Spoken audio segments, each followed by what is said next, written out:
大家好，我係今日嘅活動司儀 Florence，歡迎各位嚟臨香港工業總會 Open Cloud Agentic AI 分享會。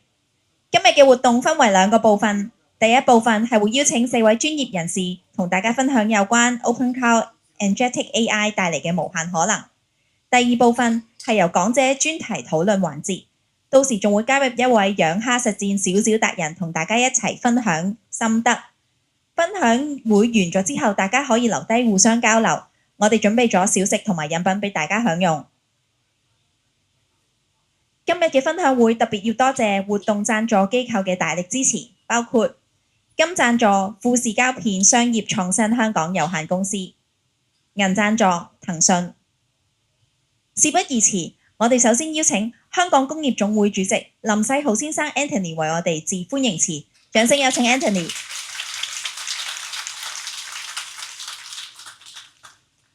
今次呢個好緊張，因為我自己完全唔識嘅，連個 Agentic AI 我唔識讀個字添。OK， 尊敬嘅黃永威議員Ray，查主席，各位業界嘅朋友，各位同事，各位大家好，今日好高興咧，可以出席由25組同埋Ray 黃永威議員嘅牽頭嘅聯同創新及科技發展委員會同埋教育委員會咧。一齊舉辦嘅 Open Cloud and Agentic AI 係嘛？有冇咁讀啊？嘅分享會，共同探索咧 AI 嘅發展同埋新嘅趨勢。以往咧嘅新程式嘅 AI，多數咧都係停留喺一問一答，而 Open Cloud 咧及以後嘅一系列嘅 Agentic AI 嘅出現咧，就標誌咗 AI 就由正式嘅協助員工，變成作為員工做嘢，直接參與工作嘅流程。呢種工具咧對企業，特別係中小企嚟講咧，潛力就相當之吸引。尤其係而家嘅經營環境之下咧，好多企業都面對成本嘅壓力、人手嘅緊張，以及升級轉型嘅需要。善用合適嘅 AI 工具咧，可以幫到企業減少行政同埋協調嘅工作，提升整體嘅效率，令團隊可以有更多時間咧，就放喺更高價值嘅工作上邊。不過 Agentic AI 咧帶嚟嘅效率提升嘅同時咧，亦有機會帶出新嘅風險。當企業開始授權俾 AI 接觸文件，係同工作流程問題就唔再只係答錯呢個問題啦，而係會涉及資料外泄啦。誤拆檔案，錯誤操作，同埋網絡安全同埋管理上邊嘅挑戰。呢個正正係企業擁抱新嘅技術時，要理性務實嘅態度，要深入了解嘅關鍵點。公眾一直都好關注創新科技推動香港嘅產業升級同埋轉型，令業界真正受惠到。而家 Agentic AI 正正係一個值得業界重視嘅新方向。未來邊個可以更早掌握呢個新嘅工具，就可以有機會又做新一輪嘅數碼轉型，取得優勢。所以我哋今日舉辦呢場分享會咧，希望可以作為業界提供一個交流嘅平台，等大家可以更全面咁樣了解 Agentic AI 嘅發展趨勢、實際應用同埋相關嘅風險。今日我哋邀請到來自唔同界別嘅講者，同大家分享同埋了解，包括Ray 啦、黃永威議員啦，係探索香港 AI 發展嘅機遇。姚廣良博士就係剖析 Open Cloud 嘅技術原理，同埋 Fujifilm 嘅陳志勇先生，同埋 WorkBuddy 嘅張燕露女士分享企業實際應用嘅經驗。另外仲有我哋喺日內瓦發明展小學組獲得金獎嘅梁淵純同學，同大家分享養龍蝦嘅少少心得，希望可以幫大家更加掌握點樣可以將 Agentic AI 用得其所，用得安心，用得長遠。最後，我祝願今日嘅分享會圓滿成功，各位滿載而歸。多謝各位。唔該晒 Anthony，請先就座。接住落嚟係大合照嘅時間，而家誠邀各位嘉賓同埋領導到熒光幕前一齊影合照，以作紀念。我哋而家有請香港工業總會主席林世豪先生、香港工業總會常務副主席陳偉聰先生、周志平先生、香港工業總會立法會代表工業界第一黃永威議員、香港工業總會副主席岑建偉先生、香港工業總會名譽會長查毅超博士、工總第3分組染色及整理副主席關德英女士、工總第14分組香港模具協會副主席陶俊禮先生、工總第25分組香港資訊科技業協會主席副主席莊小佩先生、工總第26分組環境工業協會副主席郭海怡女士、工總青年委員會主席鄭可欣女士。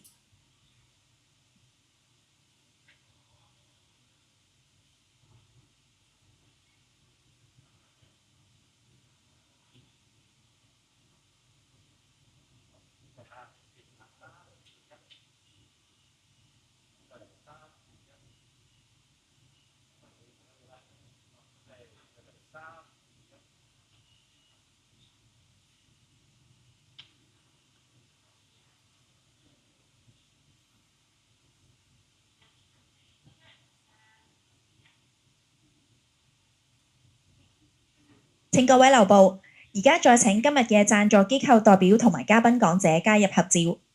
有請 Fujifilm BI 市場及業務開發主管夏宇先生、騰訊大灣區公共事務部總監郭少林先生、Fujifilm BI HK 人工智能及自動化業務開發主管陳志勇先生、WorkBuddy 營運負責人張燕露女士、香港工業大學訪問講師姚慶良博士、香港中文大學校友會聯會張瑄昌學校小六學生梁淵純同學。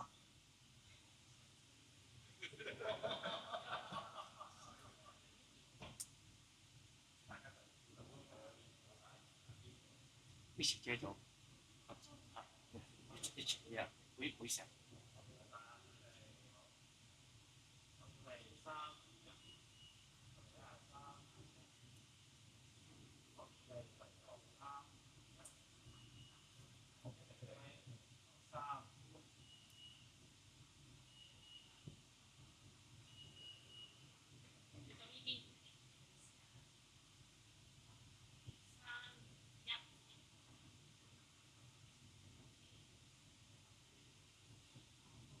請各位繼續留步，同時會派發影相道具俾大家，再影多張合照。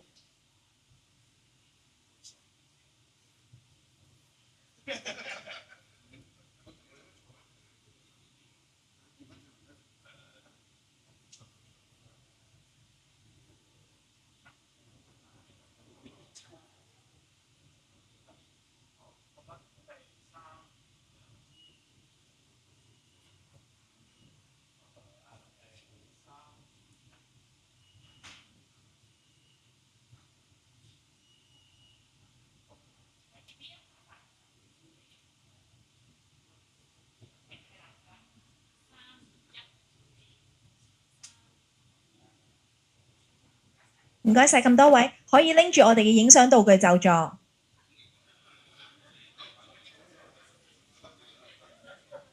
最後我哋會影返張全場大合照，大家可以留喺座位上面望住熒幕前面嘅攝影師鏡頭就可以啦。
唔該晒咁多位。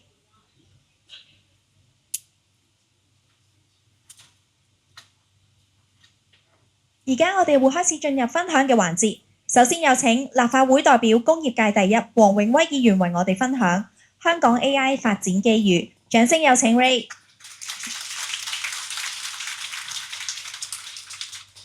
都聽到啊，嗬。咁啊，10分鐘我就盡量將啲嘢濃縮啦。咁啊冇啦。咁原本咧我就準備咗個 PowerPoint 嘅，咁咧但係咧，我覺得咧今日咧就想聽多啲講一啲示範，冇講係示範咧，講一啲同你哋有關嘅嘢。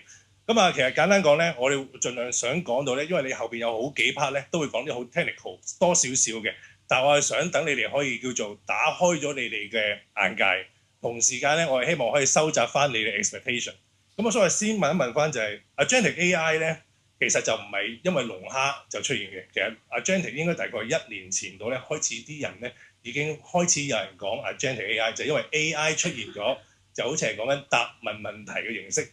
Agent 咧就好似就喺答問問題中間咧幫你執行到一啲嘢，呢個咧就係最大嘅分別。咁所以 AI 咧其實我自己會覺得喺依家嘅香港有好多間公司咧，如果你真係問我咧，我見咁多間公司，我諗唔會超過30公司係真係有向呢個方向發展緊嘅。咁啊唔介意我在座問下，有邊啲公司係有用 ERP 嘅？有用 ERP 嘅，我相信大部分有公司嗰啲咧，多數用 ERP 嘅。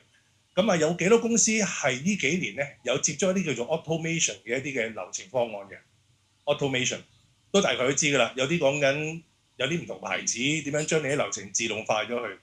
咁啊有幾多公司開始有用 AI 㗎？未講 agent 先啦，即係自己可能有啲咩用 Pro 嘅。有啲可能用 Claude 嘅，有冇啲人用AI 嘅 Copilot 咁樣啦？唔好介意，我可能有少少名啦嚇，我又唔可以乜名都唔講嘅。咁好啦，Agentic AI 其實有大概有幾多人知道係咩一回事嘅？好啦，咁啊冇人舉手嘅，有啲小部分人舉手。我自己見到咧，頭先啱啱講幾樣嘢咧，都係呢幾年發生嘅 trend。Agent 咧係因為呢2個月龍蝦突然間俾人講到好似大家都識咧。就好似大家都覺得哇，原來發生緊，其實都係講緊2個月貨仔嘅嘢啫。咁所以咧，又唔好話因為突然間唔識用啊，或者趕住用嘅話咧，就哇好似依家突然間好似好急要用呢樣嘢。首先諗翻下自己公司有啲乜嘢係你哋真係開始 automate 緊嘅。咁咧，我自己嘅經驗就話俾你聽咧，好多時公司嘅 ERP 係主要做對數啊，或者可能去做 customer service 啊。或者可能係做一啲嘅收貨啊嗰啲嘢，所以你見我一開始咧，我早3個星期前咧，我主要做嘅一個 demo 咧，就係影一張 packing list，跟住就話聽你幫我去我嘅 ERP 度打開去攞翻個 data 出嚟做對數，咁就基本上對到數。又或者可能就簡單啲，我影一張相就係一張電費單、水費單，或者我成日都會可能我為例泊車會收到告票嘅，影張單填好多嘢嘅，幫我去 PPS 交咗去。呢啲依家嘅 agent 係可以做到嘅。咁啊 good things 即係我哋 pros 嘅講咗啦，即係講咗佢先可以幫你做到好多嘢啦。但係 cons 係啲咩咧？就係頭先講啦，佢可以幫你找數，聰明嘅話就幫你找數，唔聰明嘅話就幫你燒晒啲錢去。咁所以呢一個咧就係其中一個講緊 Agentic AI 咧一個比較大嘅爭議性喺度。咁啊頭先啱啱講緊咧，依家嘅 AI 咧或者講緊依家 Agentic AI 咧。你用呢2個禮拜咧，其實有好多新聞發生嘅。咁啊，例如有冇聽過一個近排有一啲開源嘅網站，咁啊將一啲嘅 LLM 免費送咗出嚟，有冇人知邊個牌子啊？即係一個你哋平時去 search 嘢嘅網站係咩牌子？你應該知啊。Google 係啦，Google 啦嚇。Google 咧就佢哋本身有一個俾錢嘅一個 AI 咧，就叫 Gemini。咁咧，但係咧，佢依家啱啱早上幾日咧，又出咗一個咧，叫做 Gemini，係咪 Gemini？因為 Gamma。咁咧 Gamma 一出嘅話咧，其實咧係令到個市場咧天翻地覆嘅。咁點解咧？因為我哋而家你要用一啲 AI 嘅話，嗱轉頭因為要講 technical，咁啊唔講太多啦。咁咧就係平時咧你要用一個 OpenClaw，首先你有個大腦，個大腦係啲咩咧？就係 AI 啦嚇。個 AI 咧依家咧。你出邊坊間用俾錢嘅話咧，可能會好貴，所以有啲人咧就會索性話：我可唔可以自己裝咧？自己裝嘅話咧，就 RAM 好貴。咁啊，所以而家咧 Gamma 走出嚟咧，話俾你聽，我哋有啲新科技就可以將佢入邊嗰啲 context 嗰啲 memory 咧，就唔需要用到好多嘅 RAM， 壓縮到一個程度咧，就令到你用少啲嘅 RAM 就可以做翻相同嘅嘢。咁啊，令到咧 OpenClaw 變得更加入門。咁啊，其實係一件好事嚟嘅。咁啊，呢一個咧亦都係啱啱個 trend 發生緊。咁啊，當然啦，每一樣新嘅產品入到，每一樣新嘅嘢入到嚟嘅時候啊，其實你係有個心態要去試唔同嘅效果嘅。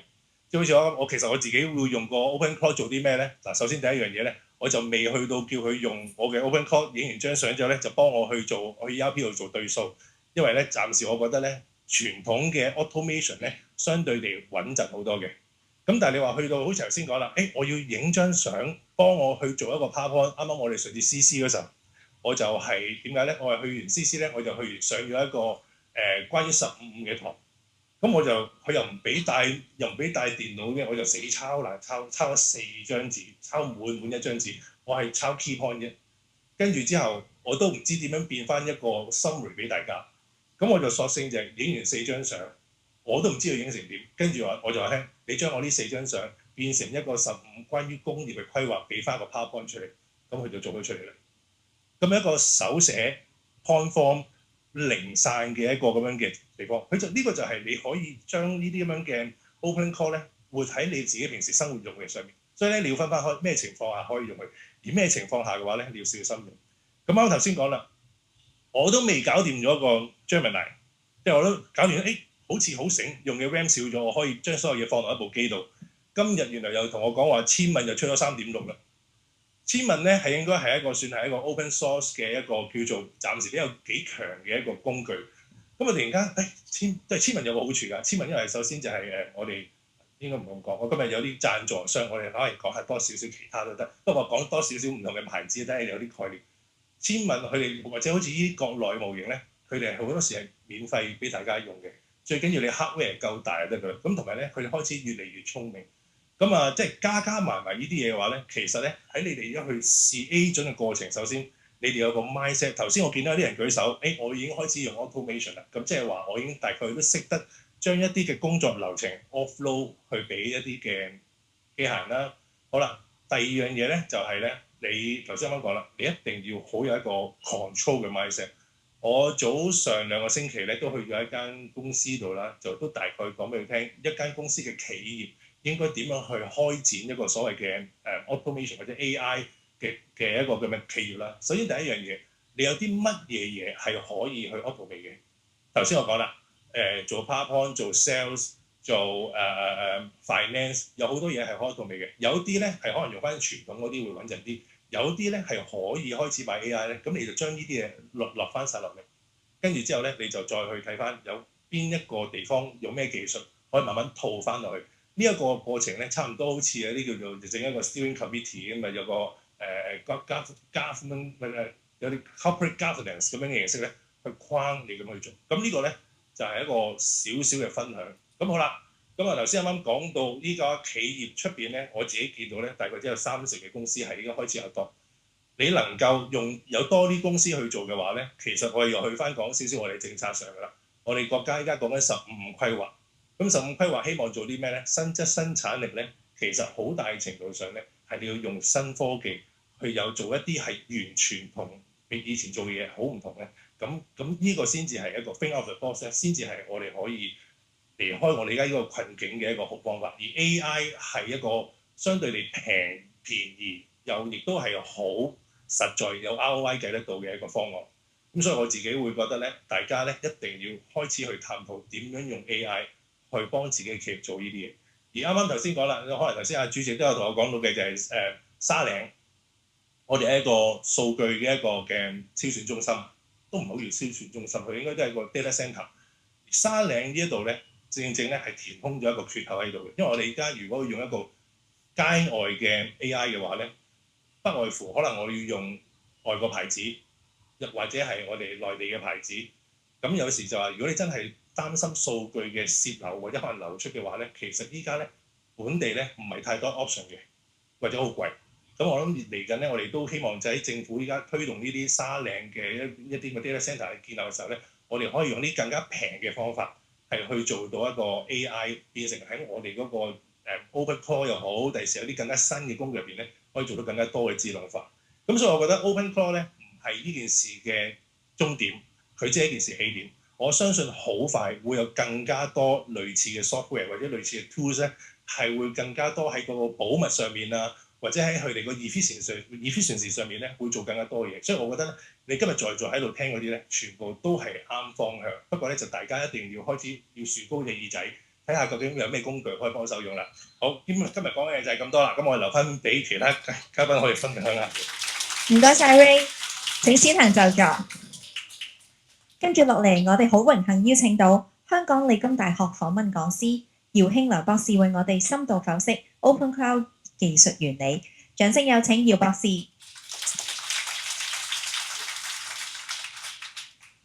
哇！今日好多人，咁Peter 咧就叫我講呢個，因為我最近教緊一科咧就係講呢啲咁嘅一啲咁嘅技術嘅。咁但係咧今日講嘅嘢要3個鐘頭講完嘅，本來咁你10分鐘點我睇下大家用好快速度去過啊。咁主要咧就係即係究竟點解頭先講話你唔信得過呢個 AI 咧？點解出現咁多問題咧？咁其實咧你都要少少知道下佢裏邊嘅運作啊。咁講一講咧，就令到大家起碼有概念，佢有啲咩限制。當然能力好強，但係有咩限制？咁希望同大家分享一下。咁咧呢個咧就 OpenAI 講嘅，即係人工智能由佢開始變咗一個2023年嘅時候一個 chatbot， 到中間咧就開始有人咧就 show 咗，即係有啲 reasoning 啊。跟住而家咧我哋講 agent 啦，而家就爆紅啦，因為有龍蝦。咁龍蝦實際上都唔係聰明，實際上聰明嘅係後面嗰個大腦。龍蝦一陣會講，佢係一個 router 嚟嘅，其實個機會嚟嘅。不過佢好巧妙地組織呢個機會，令到呢件事好聰明。咁當然啦，嚟緊仲佢根據佢嘅 OpenAI 嘅方向咧，仲有 innovator 我覺得就真係去到通用人工智能呢個咧，仲有時間希望即係，但係咧我睇而家嘅發展速度咧，有少少呢啲咁嘅味道出嚟嘅工具，而家啱啱都係呢排發生嘅，就係Anthropic 佢有個好厲害嘅。模型可以差唔多打破晒所有嗰啲即係每一個網絡啊，即係同埋佢揾到啲 loophole 啊，你係以前揾唔到嘅，人係揾唔到，即係佢好厲害嘅一個工具。咁越嚟越多呢啲咁嘅嘢。咁而家我哋個處於嘅時代，即係應用嘅時代咧，就係大概得 agent 嘅啫，暫時嚇。咁講起龍蝦啦，呢位就係 Peter Steinberger 呢個Austrian 嚟嘅。佢就點解咁爆紅咧？其實佢本身佢都係一間 entrepreneur， 賣咗嗰間公司，享受緊嘅其實。佢呢個龍蝦嘅open source 咧，佢喺 GitHub 咧，呢個叫 Start History 嘅。如果你睇黃色線同藍色線咧，就係 Linux 同埋呢個 React 係一個Facebook 嘅工具。就係搞嗰啲 button 啊，喺個網上都好流行嘅。佢嗰個2個月嘅 deployment 咧，係等於人哋20年，咪10幾年啦嘅 effort 嚟嘅。所以呢個即係大家對佢興趣係幾大，有幾大你可以想像一下。OK， 好快咁樣講一講究竟大語言模型，因為龍蝦本身佢唔聰明，佢聰明因為佢後面嘅大腦就係大語言模型。我自己覺得呢版嘢我整嘅，就 Google 對呢個即係 contribution 好大，因為佢喺2013年已經開始㗎嚇。因為我覺得當年有個同學喺 Google 度翻嚟咧，佢就發現咦嗰陣時嗰個比賽嗰啲型嗰啲 image Google number one， 第2係中文大學。佢問咦邊個中文大學？咁就嗰個就而家就 SenseTime啦，係嘛？當年咧佢就出咗個將所有嘅字咧就 vectorize 咗佢 ，vectorize 咗佢咧簡單講，你就知係最後嗰句説話啫。King 減 man 等加 woman 等於 queen， 佢就將啲字啊嘅邏輯變成可以計嘅算式，冇咗。嗱 ，Microsoft 咧就我都好尊重佢。不過你知啦，都 consume 我哋唔少時間嘅就係呢啲咁嘅嘢啦。不過我哋都非常之尊重佢，係 good friend 嚟嘅，係咪？咁如果你睇Google 嘅 contribution 咧，除咗即係將呢啲字咧就變成 formula 之外，就係咧，就2017年有張 paper 就叫做 Attention is all you need。咁咧就係將每一句説話咧，佢啲字之間嘅 attention 嘅 probability 咧就放落去。OK， 咁咧你有呢啲咁嘅字嘅 probability 咧，就令到佢可以更加有效咁明白嗰啲字同埋嗰啲句子之間嘅關係。好啦，到2018年，佢又再出咗張 paper 就係講呢個叫做 BERT。bidirectional encoder representation from transformer。OK， 咁呢個咧就係佢唔知係一個方向睇，第二個方向再睇下嗰件事咧，就係即係呢句説話唔可以話你由頭睇到尾嘅，由尾翻睇翻頭咧，先至可以真正明白嗰件事。OK， 好似 river bank 呢啲咁樣嘅嘢咧，究竟 bank 同埋 river 銀行同埋 river bank 呢啲嘢咧，你又要睇嗰個字。兩邊嚟睇嘅，先至可以明白。好啦，ChatGPT 咧就將頭先嗰幾樣嘢咧，就變成可以運用嘅一個工具。OK， 就係即係佢就係用咗 transformer 裏邊一部分嘅啫。就係首先咧，佢就即係由佢點樣做 pre-training， 跟住你 user 用 inference 咧，佢將啲字眼即係好似 internet 啦，將所有成個 internet 嘅資料斬碎佢，變成 token 代碼。大家見到代碼就係 token 啦 ，OK？ 呢個代碼就係形成一個好大嘅網絡，就形成一個模型。咁你將所有嘅互聯網嘅資料攞晒翻嚟，跟住咧就將佢揾咗佢哋之間嘅關係。咁佢就形成一個好大嘅一個網咧，就話你問咩問題咧，佢都有揾到辦法去答你嘅。好啦，到你問佢問題嘅時候咧，佢就用一個叫 auto regression， 即係自己去參考自己嘅方法去揾出下一個字。簡單講，佢只係 predict 下一個字嘅啫。OK， 咁啊變咗咧，如果你寫個 prompt 係唔好嘅話咧，佢就會好多即係 noise 嘅。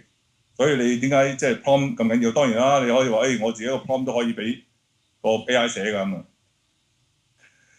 嗱，仲有呢三點嘢咧，就係我即係總結一個AI， 即係首先佢 pattern recognition 唔係諗嘢嘅，佢唔識諗嘢，佢 statistic 嘅啫，主要係佢亦都唔係可以同你明白嗰件事。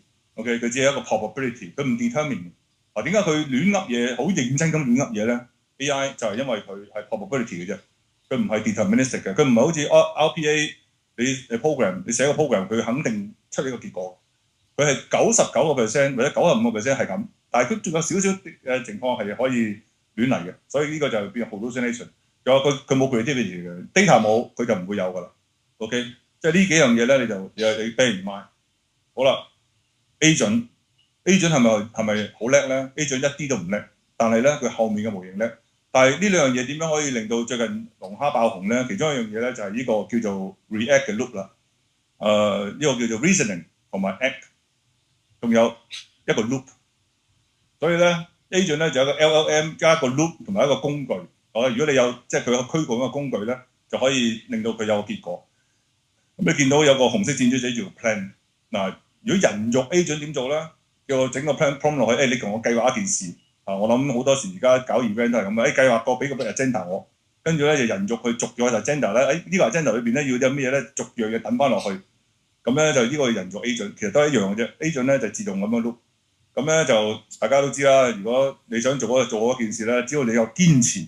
不停咁去試，就只可以有成功嘅，唔知成功幾耐啦嚇。但係呢個咧就係嗰個 agent 個 loop，就係用呢個 loop 咧驅動工具啦，攞到結果啦，再將啲嘢等翻落去嗰個大語言模型，再揾翻即係 evaluate 嘅結果，達到你個目的未啊？未到，再嚟一次，一路咁樣做。咁呢個就係個所謂 agent。所以我話 agent 唔聰明嘅，聰明係佢嗰個模型喺後面。但係你呢個 loop 咧就係一個 IT 嘅一個工具去 loop 佢。好啦，龍蝦點解爆紅咧？因為一樣嘢就係阿 Peter 咧喺度度緊假嘅時候，咁佢整咗個龍蝦就諗住去控制屋企啲嘢嘅啫。咁佢同佢喂，你同我熄咗個冷氣，我唔記得咗熄，但係佢用個語音錄咗音俾佢。咁過咗一陣，係喎，我都冇叫佢，我都冇寫個 program 要佢搞呢樣嘢，但係佢望下嗰個 chat 咧，竟然會答咗我喎！我搞掂咗老細，咁勁咧？原來咧，佢呢個 reasoning 咧，佢不停咁試，揾啲辦法去試。一陣話俾你聽點解？佢試到一個方法出嚟，幫我做執行咗呢件事，將語音變成字，字咧就再變成 command，搞掂咗件事。呢個咧就令到佢，哇！原來呢件嘢可以咁樣嘅，咁啊由嗰陣時開始就爆紅啦。咁當然啦，仲有好多中間發生咗嘅事嘅。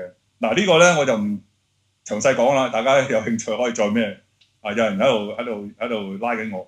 咁嗱佢接咗個 message 咧，佢就會通過一大堆嘢，先至去到一個抌啲嘢去語言模型。OK， 跟住咧就喺最後嗰兩個 loop 咧 ，before 俾一個信息你咧，佢就咁 loop 到去有個結果為止。OK， 咁當然佢下面會 involve 好多 skill 嘅，包括佢自己有冇呢啲即係管理佢嘅 memory 啦，其實同我電腦冇分別嘅，佢要管理 memory。OK， 咁亦都即係你要俾一手佢去網上面揾嘢啦，甚至可能你要俾佢一啲手咧，就係控制啲 Bluetooth 添。OK， 好啦，真正咧呢個就係核心，有幾個 file 咧你要處理。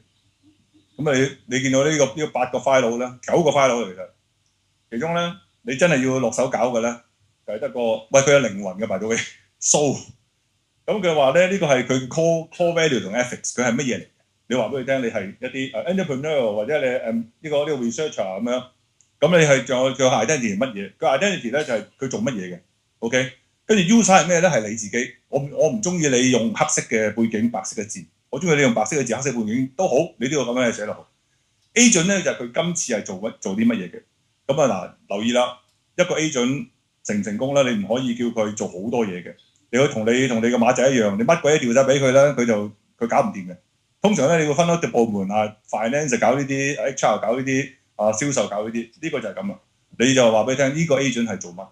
咁所以你要執行呢件事咧，係要多個 agent 嘅。其實呢個同一個電腦嘅 memory 嘅 size 都係好有關係。咁 skill 咧就可以 download 不過咧 skill 就 download 喺嗰個 skill 盒度咧好毒嘅，都幾毒下，都有啲即係點解有人會呃錢咧？因為個 skill 裏邊咧就擠咗啲嘢喺度咧，令到佢咧自己會將啲嘢即係話晒俾人聽嘅。咁龍蝦係好即係佢自己唔聰明，佢係要個大語言模型，但係大語言模型都有啲可以叫做prompt injection， 就令到佢咧會突然會做到一啲奇怪嘢嘅，呢啲係毒嚟嘅。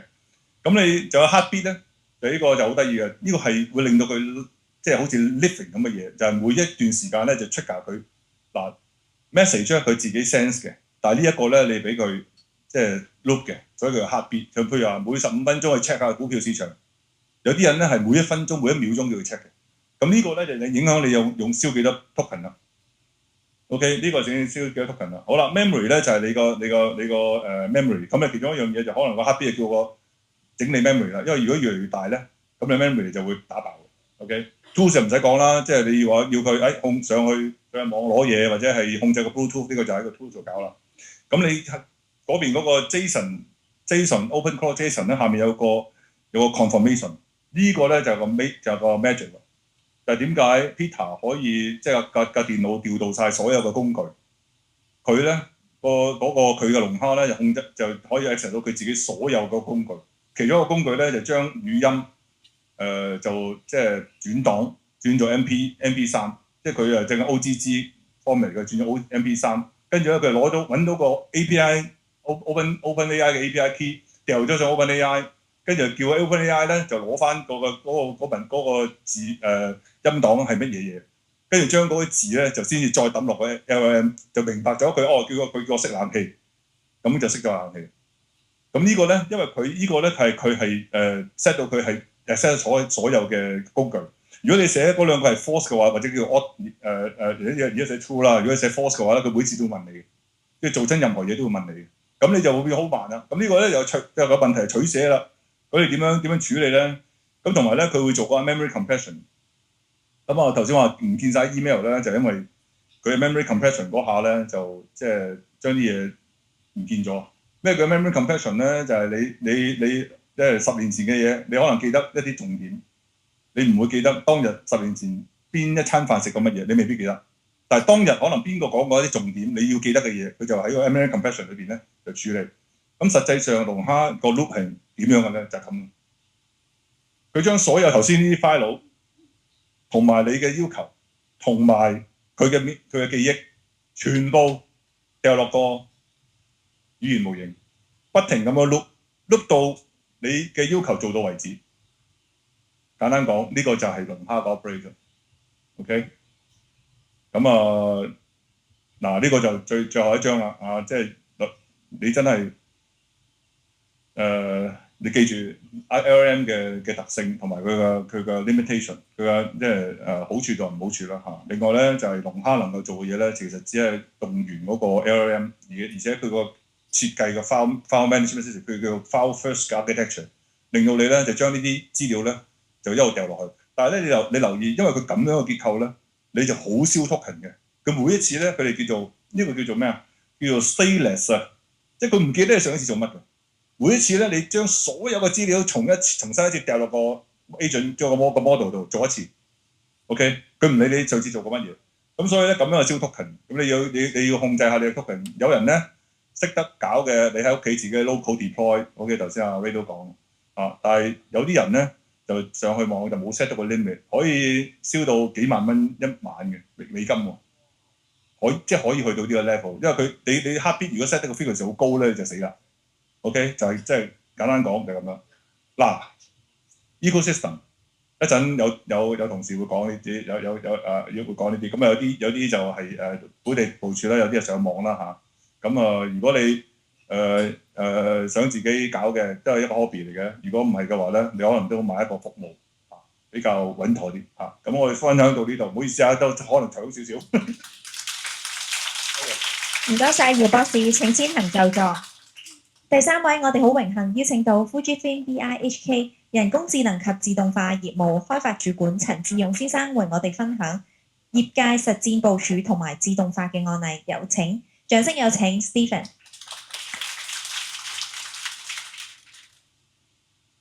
好，大家好，我係Fujifilm 嘅 Stephen， 係負責AI 同埋 business automation 嘅。咁我今日準備咗咧就都幾多 item 嘅，咁我所以就快啲落去下一張 slide 啦。咁但係before 我講呢個故事之前咧，我想介紹下個故事嘅主角啊。咁龍蝦暴走嘅故事咧，咁其實咧本身頭先姚博士都 mention 到啦，其實喺Google 裏邊有做Transformer 啊，亦都有去做一啲BERT 嗰個。一啲 AI 嘅模型咁樣啦，咁其實咧故事嘅主角咧，其實本身咧就係一個 AI 專家，佢亦都有參與到呢方面嘅 development。咁佢依家嘅正職咧，其實就已經係去咗Meta 呢間公司裏邊咧，係負責咧係 Meta Super Intelligent Labs 嘅一個 director 嘅級數嘅嚟㗎啦。咁事故咧就係其實咧佢咧就會去用個龍蝦。咁佢用個龍蝦嘅過程咧，就有一日6點零鐘咧，佢就發現隻龍蝦開始 delete 緊佢 inbox 嘅 email。咁跟住佢就即刻喺個 WhatsApp 度猛咁叫佢，喂，唔好啊 stop 啊咁。但係咧都唔 work。咁佢就要即刻咧去呢度形容就係話佢好似咧要衝過去9秒9衝過去個Mac Mini 度去 defuse 個 bomb。咁但係背後其實佢有一個咁有經驗，以及其實佢依家喺 Meta 呢個 lab 裏邊咧係負責 AI safety 嘅。咁所以咧佢之前其實已經係有用咗幾個禮拜嘅時間去 test， 即係 before 佢叫隻龍蝦真係喺佢個 inbox 度去做一啲叫做清理之前咧，其實佢已經係試咗幾個禮拜，以及咧其實佢背後咧其實佢都好 specific 咁講咧，就係話叫隻龍蝦。你係幫我去睇個 inbox， 跟住係 provide suggestion， 就千祈唔好咧就自己去 make 一啲 action 嘅。但係結果咧，其實就出現咗一個問題。呢個問題叫做咩咧？其實就係一個叫做上下文嘅腐爛，即係有個叫做 context。其實頭先姚博士都有 mention 到啦，其實喺背後個LLM AI agents 裏邊有一啲叫 short-term memory 啦。咁呢 memory 裏邊其實就係即係佢一路有好多叫做過往佢嘅一啲叫指令喺裏邊，所以佢講緊嘅就係 don't act until tell you to， 可能就係呢個指令咧喺佢海量嘅 email、海量嘅information feed 落去嘅時候咧，就 dilute 咗，令到根本個龍蝦或者係背後嘅 LLM 唔記得咗有呢個指令，結果咧就將佢個 inbox 就啲 file 就 delete。咁喺呢度咧，所以都想其實頭先兩位講者都有 mention 到啦，其實一啲基本嘅一啲叫概念。咁我呢度就好快 fit through 咗。咁其實最初我哋用 AI 其實就係一個 one to one，I mean 係一個比較單向啲嘅，就係、是、我哋落個 prompt， 跟住咧個以前用好多時候就係個 chatbot 本身就係 provide 翻個 answer 啦。所以個好處就係我哋問佢答咁樣。但係個 worst case scenario 就係佢會亂笠嘢，或者佢會講一啲唔正確嘅嘢啦。咁呢個就係以前我哋仲係一個 chatbot 年代嘅叫做 pros and cons 啦。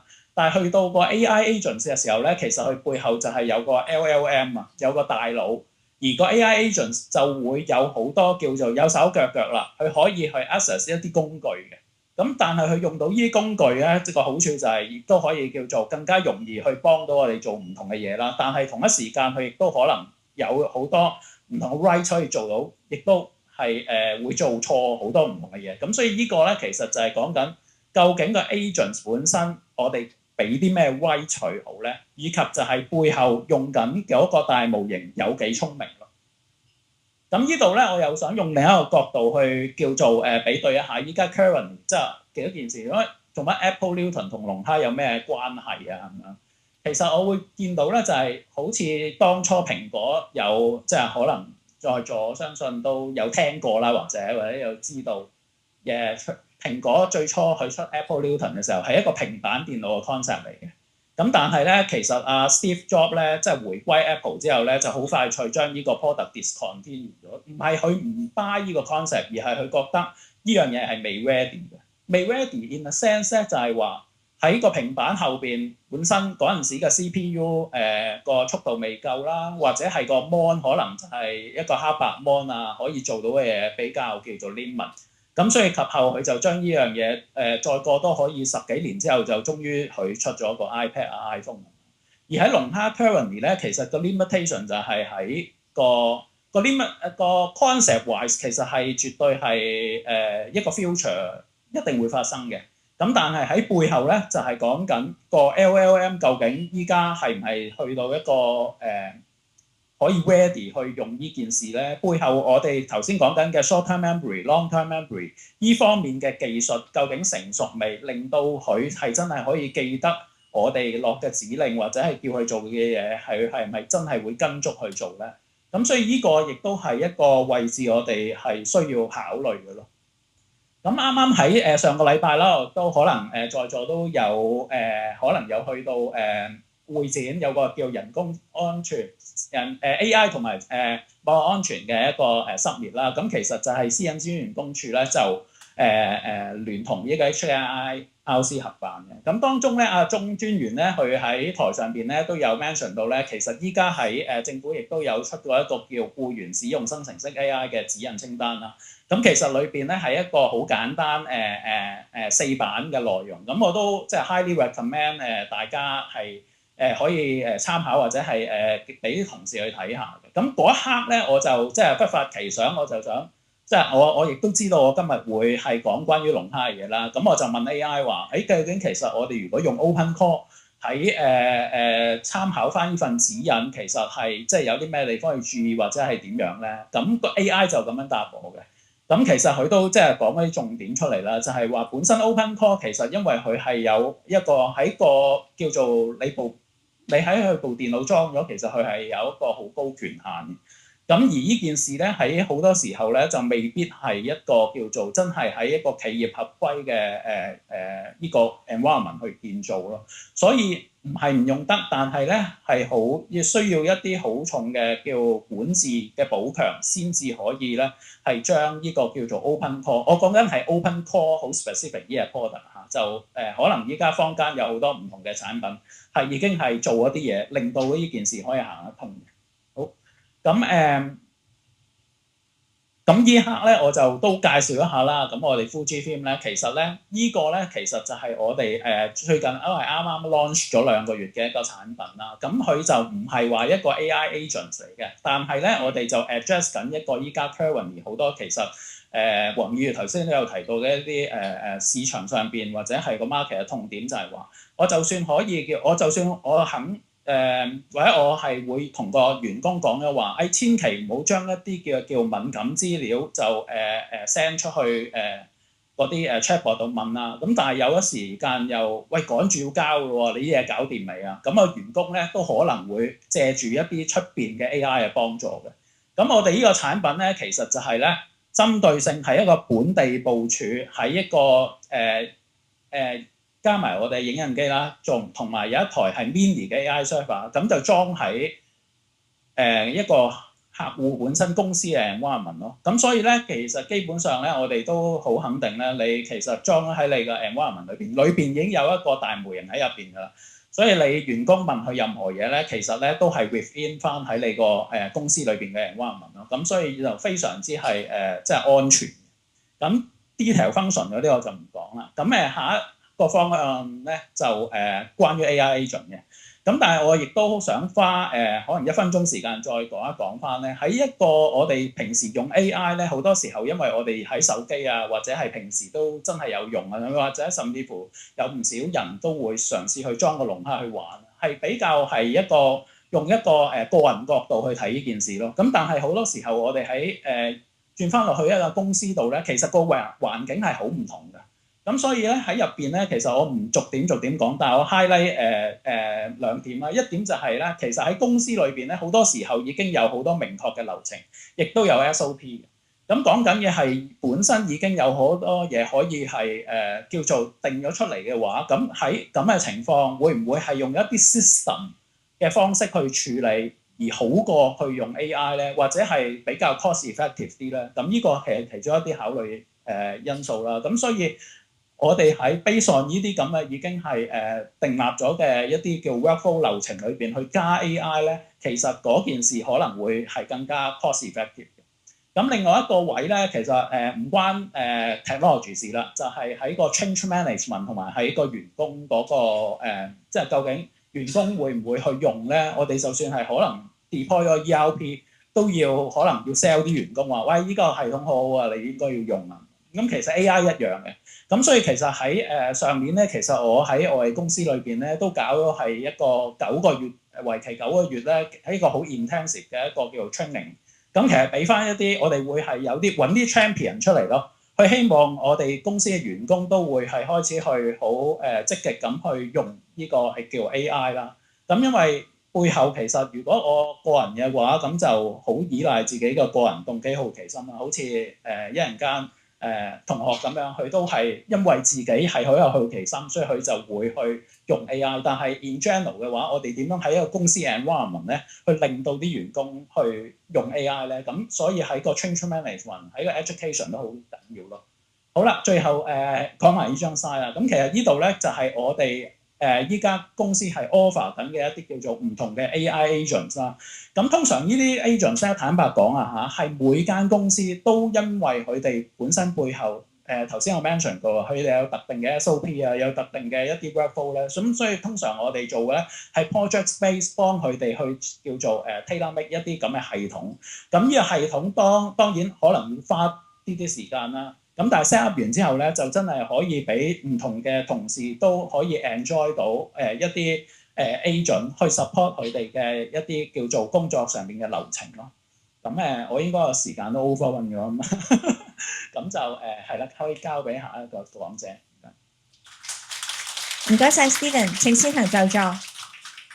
第4位，我哋好榮幸邀請到 WorkBuddy 營運負責人張燕露女士為我哋分享業界實戰部署同埋自動化嘅案例。掌聲有請張女士。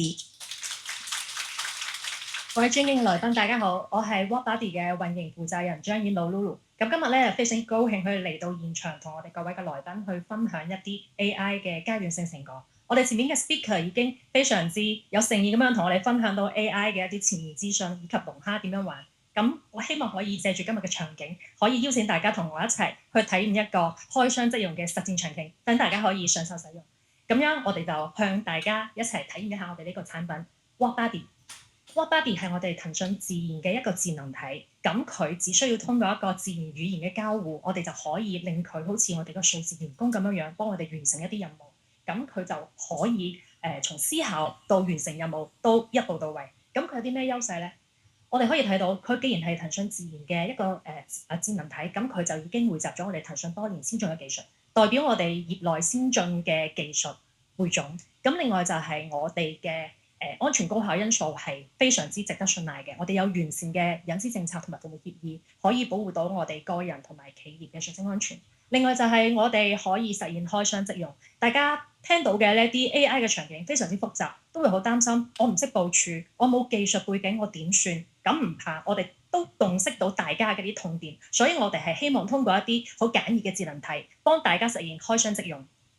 咁樣喺呢一個 WalkBuddy 裏邊，佢有啲咩核心能力咧？咁我哋可以睇到啦。啱先我哋已經講啦，我哋只需要通過一個自然嘅對話，好似同朋友同員工傾偈咁樣去同佢下達指令，咁佢就可以實現呢一個通過自然語言去進行操作。咁呢一個方面咧，就係佢除咗可以接收我哋嘅指令，佢仲識自己拆分任務，自主去執行，咁樣佢先至可以實現好似數字員工咁樣去幫我哋做嘢。另外就係佢可以多模塊任務去進行處理，所以佢可以處理好多複雜嘅任務。咁樣我哋考慮到現場嘅來賓其實係嚟自唔同嘅行業嘅，咁意味住我哋會有好多多樣化嘅場景，去希望 agent 去幫我哋處理嘅。咁喺我哋嘅 WalkBuddy 佢係可以完成好多場景嘅一啲處理，例如我哋經典嘅 Office 3件套 Word、Excel、PPT。咁其實我哋各行各業都會用到呢一啲辦公軟件。我哋希望呢一啲開箱即用嘅工具係可以幫我哋處理到日常一啲起碼基礎嘅任務。所以喺呢一種自然嘅開箱即用嘅智能AI 嘅 agent 裏邊係可以完美咁樣完成我哋 Word、Excel、PPT 嘅一啲日常嘅任務嘅。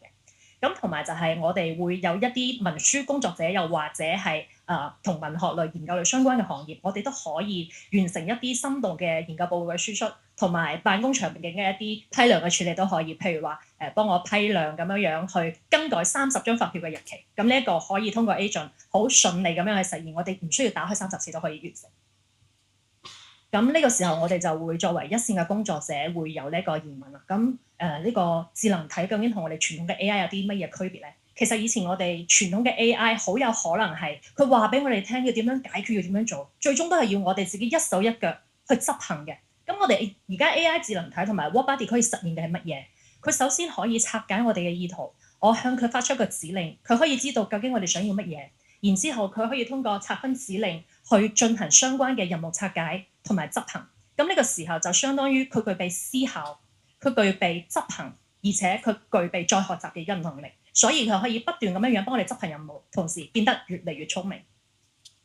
咁好啦，既然我哋邀請在場嘅來賓可以同我哋一齊去開箱即用實戰體驗，咁我哋而家就攞起我哋嘅手機，打開我哋嘅 WeChat， 我可以同大家一齊去走呢個流程。咁我哋為咗可以令大家體驗我哋嘅全流程，我哋喺呢一度列出咗具體嘅任務，同時我哋都準備咗錄屏。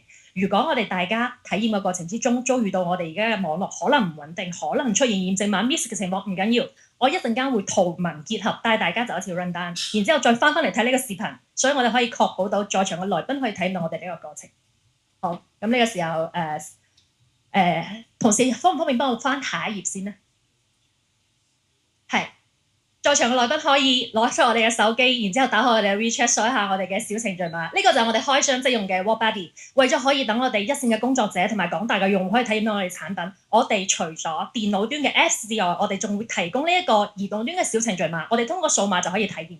咁由於我哋可能會有比較多嘅新用戶所以喺呢個時候咧，我哋可能會有一個叫做手機登錄嘅流程。所以我哋每一張 PPT 都會帶大家去走一個 run down，所以係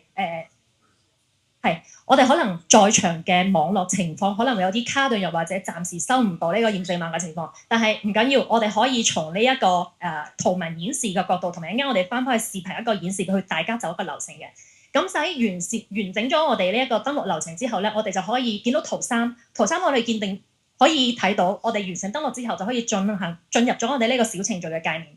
呢個時候，我哋只需要點擊我哋嘅呢一個輸入框，我哋就可以揾到我哋可以操作嘅一啲類型，例如我哋常見嘅一啲文書工作，我哋處理一個文檔，咁點算咧？我哋進入到呢個小程序之後，點擊呢一個文檔處理嘅一個膠囊嘅 logo，然之後點擊，我哋就可以通過拉起呢個輸入框去開始完成嘅任務啦。咁我哋考慮到文書工作可能會佔我哋日常比較多嘅一個環節啦，我哋而家就以生成一份活動計劃書嘅案例去同大家做一次流程。當我哋拉起咗呢個輸入框之後，我哋輸入一句好簡單嘅話就係、用 Word 輸出一份簡潔嘅活動計劃書。咁其實呢句話佢雖然好短，但係佢包含咗好重要嘅3要素。第一，佢係用 Word 呢個載體去進行輸出嘅，所以其實佢明白我哋嘅意圖，我就係要一個 Word 文檔嘅一個成品。第二就係佢明確咗風格就係簡潔。我哋嘅 PPT 其實因為唔同嘅行業有唔同嘅風格，所以喺呢度定義風格，佢輸出會更接近我哋預期嘅結果。第三個就係佢確認咗我哋執行呢個任務究竟以乜嘢嘅形式去產出。我而家要嘅係活動計劃書，所以雖然呢句話好簡短，但係佢包含咗3要素，佢可以好明確咁樣無限接近我哋嘅意圖。好，咁完成咗呢句話嘅輸入之後咧，我哋可以睇到圖2同埋圖3，佢就開始進行呢個大模型嘅思考同埋推理，根據我哋嘅意圖去進行相關嘅一啲思考。咁樣喺呢一個過程之中咧，我哋大概只需要1到2分鐘嘅時間就可以產出一份活動計劃書㗎啦。按照我哋已產出嘅成果，我哋可以睇下圖1。當佢完成咗思考同埋推理嘅時候，佢哋就會喺我哋嘅屏幕中下部有一個查看文件嘅呢一個 tab。我點擊呢個 tab 就可以拉起我哋嘅產品文件，可以見到經過1分鐘左右嘅思考，佢就可以生成一份 Word 嘅活動計劃書。當我哋點擊分享按鈕嘅時候，我哋可以將呢個活動計劃書分享到我哋嘅工作群，又或者好友群。咁其實就相當於解決咗我哋工作過程之中同事之間嘅協作。我雖然用 AI 完成我個人嘅任務，但係我可以通過 WeChat 嘅分享功能，將呢個成品分享俾我嘅同事，又或者我嘅朋友。呢個時候其實佢可以共享到我嘅 AI 成果，同時我嘅成果亦都可以直接應用喺我嘅工作場景裏邊。當我分享咗我呢個計劃書去我嘅工作群，又或者好友群嘅時候，我哋嘅好友只需要點擊打開呢個文檔，就可以睇到我哋活動計劃書整一個場景。其實啱先我哋嘅話只係短短一句，幫我生成一份 Word 嘅簡潔嘅活動計劃書。大家可以睇到圖4，其實整個活動計劃書嘅一個流程，包括一啲簡單嘅排版，佢已經完成咗。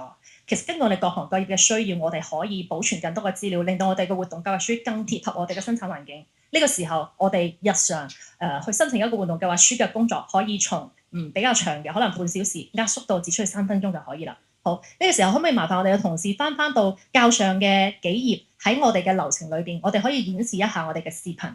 係啦，麻煩播放一下視頻。考慮到我哋現場可能因為網絡唔穩定嘅情況，大家可能喺體驗嘅過程之中咧就冇咁順暢。我哋可以觀看呢個視頻，睇下我哋點樣用2到3分鐘去生成一份符合我哋行業要求嘅計劃書。好啦，咁啱先我哋完成咗呢個登錄之後咧，我哋就可以通過選擇輸入框裏邊嘅模板，睇下我哋當前需要啲乜嘢嘅場景。咁我哋呢啲輸入嘅任務係可以喺左上角個按鈕查到我哋過往已經操作過嘅任務，係可以持續操作嘅。咁呢個時候我哋非常之明確，我需要嘅係處理一份文檔，我需要輸入一份以呢個簡潔風格輸出嘅活動計劃書。咁我哋就輸入呢個指令，佢就可以開始同大模型去進行交互思考。呢個時候我哋可以睇到喺呢一句話發出之後，我哋嘅 agent 已經開始思考啦，佢開始拆解我哋嘅任務。呢個情況我哋只需要等待同埋學習佢喺呢個拆解嘅過程中究竟係點樣處理問題嘅。對於我哋個人嚟講，我哋睇大模型嘅操作其實都會有學習到唔少知識嘅一個過程。好，咁按照呢一個推理嘅一個過程咧，我哋可以見到佢從拆解我哋嘅意圖到生成嘅全過程。其實我呢個 PPT 都係通過 WordBuddy 去做嘅。以前我做呢個 PPT 嘅時間可能好長，但係自從我哋呢一個WordBuddy 嘅 AI 智能體上線之後，我用佢去生成我嘅工作資料，我呢一個 PPT 嘅時間只用咗以前嘅1/5，我就可以生產到出嚟。包括啱先嘅一個 iPhone 嘅一個框，再加埋裏邊嘅截圖，其實我唔係擺上去㗎，我通過 WordBuddy 生成一個框架，我將我嘅截圖調入去，佢就可以同我生成一張模擬帶框架嘅一個 PPT 圖。以前我係要逐頁 P 嘅，但係我今次用咗我哋嘅工具之後，其實我都可以通過智能體去實現自動化。所以我為我自己嘅產品代言，今次我個 PPT 就係用 WordBuddy 去做嘅，所以希望可以通過我哋而家現場嘅實例，同埋我自己為現場觀眾帶嚟個成果，可以令大家好接地氣咁體驗到，究竟我哋一線工作者點樣用智能呢一種AI 嘅智能體去完成我哋日常嘅任務。係啦。咁由於可能時間嘅關係啦，咁我哋嘅推理咧都好快速咁樣完善啦。咁接下嚟咧就係我哋可以通過查看我哋嘅文件，分享呢一個文件去我哋嘅微信群。咁後邊就係我哋比較常規嘅一個 WeChat 裏邊嘅文件分享流程啦。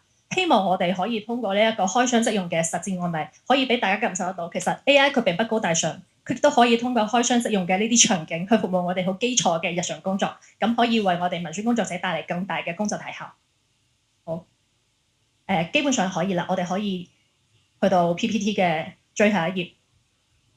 非常之感謝大家可以俾呢個機會向大家演示我哋呢個開箱即用嘅 AI 智能工作題。希望大家亦都可以繼續支持我哋騰訊 WalkBuddy 呢個小程序，我哋後邊會有更多嘅一啲場景同埋功能去進行推廣，希望我哋境外嘅港澳好友都可以用得上。感謝大家，多謝。唔該晒張女士嘅分享，請先行就座。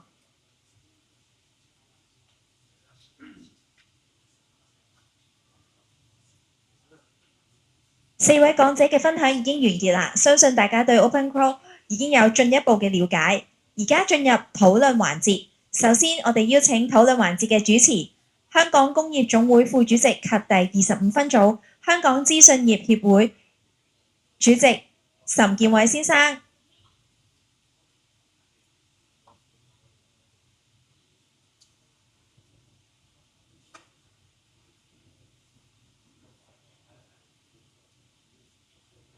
同埋4位嘅嘉賓講者，以及我哋嘅養蝦實戰小小達人梁淵純同學上台就座。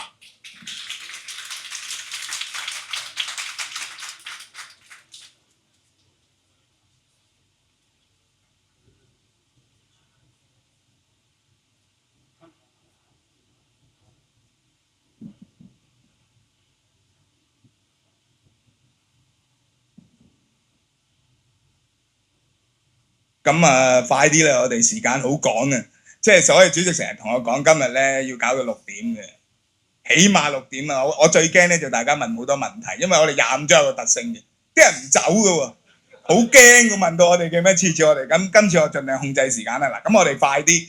咁如果大家對頭先譬如 Fujifilm 啊，甚至係 Chair 啊、議員啊各方面唔清楚，一陣我哋有少少茶敍嘅時間咧，可以個別同佢哋傾下，睇下可唔可以幫到手。咁嗱。坐我隔離咧就係今年咧新鮮熱辣嘅就 Invention Geneva 2026年叫做咩啊 Young Talent Group 係咪 Young Talent Group 金獎，但係咧佢攞金獎嗰個就唔係小龍蝦嘅，不過咧佢就無端端咧就喺會場同我講小龍蝦喎，我冇諗住叫佢嘅開頭，阿主席打俾我，咁我就突然之間諗下，咦我哋應該要有工業總會有個傳承咁樣叫咩啊？我哋一定要繼續有傳承，所以我就今日咧。就揾咗阿 Jensen 上嚟 ，Jensen 頭先咧幾個 uncle 又好，哥哥又好，姐姐又好啦嚇，叔叔都得㗎。咁樣咧，佢哋係介紹咗自己，不如我俾少少時間你嗱，介紹下自己同埋點解唔使咁啊？咁你不如你問我想問你點解你咁中意養小龍蝦先？因為呢個係新時代嘅，點都要試下先得嘅。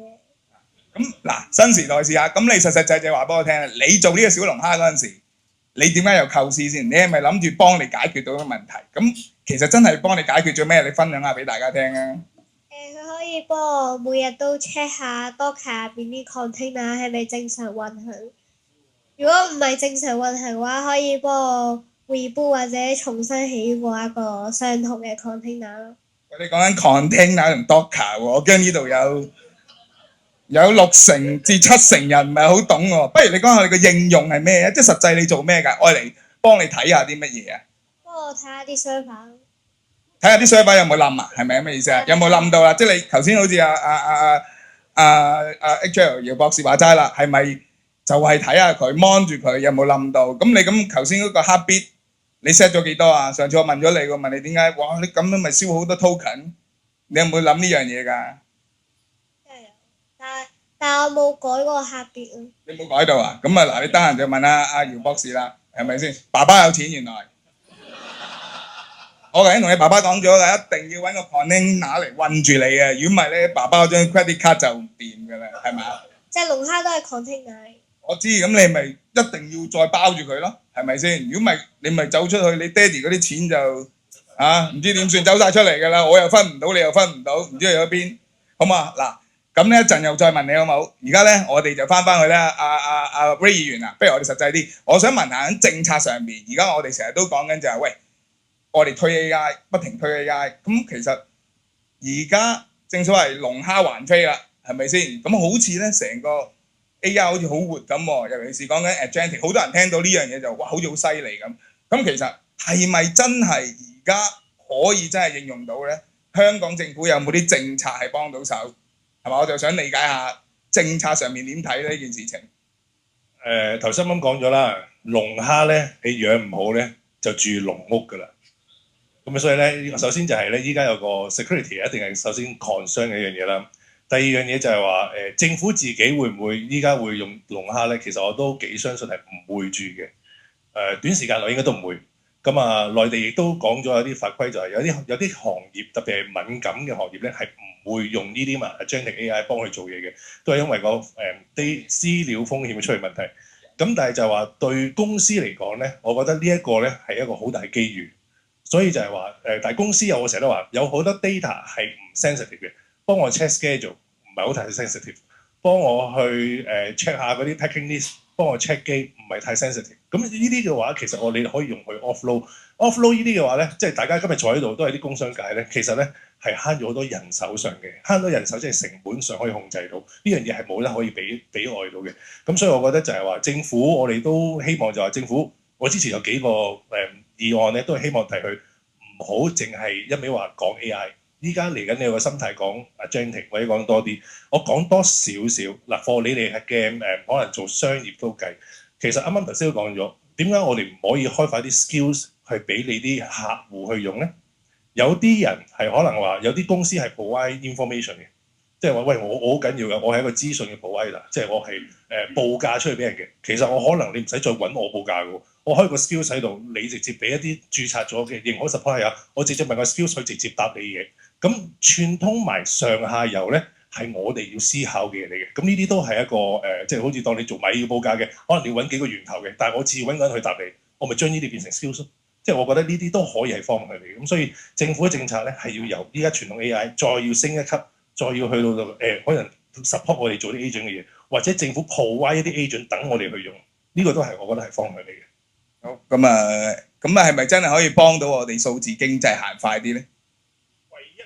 呢個係唯一可以令到我跳出我哋舒適圈最平，但係最 impact 最大，但係風險亦都唔細嘅一個機遇。咁啊，唔該晒啊議員啦。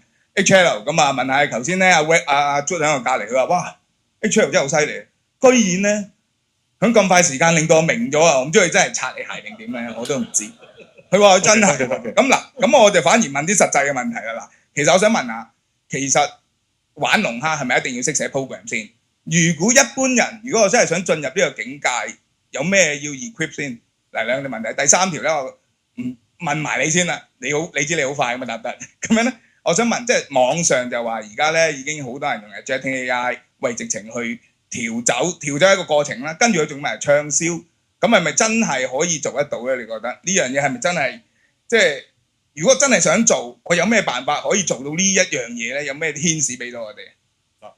問下真神小朋友，你識唔識 programming 啊？即係編程識？我識㗎，我識。即係嗱，理論上咧玩龍蝦係未必需要即係識得 programming 嘅，但係咧起碼基本嘅即係電腦嘅即係 set up 你都要識嘅。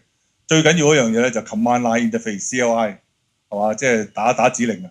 如果你呢樣嘢覺得好大困擾嘅話咧，唔緊要，買個服務就得啦。啱啱就介紹咗啦，係咪？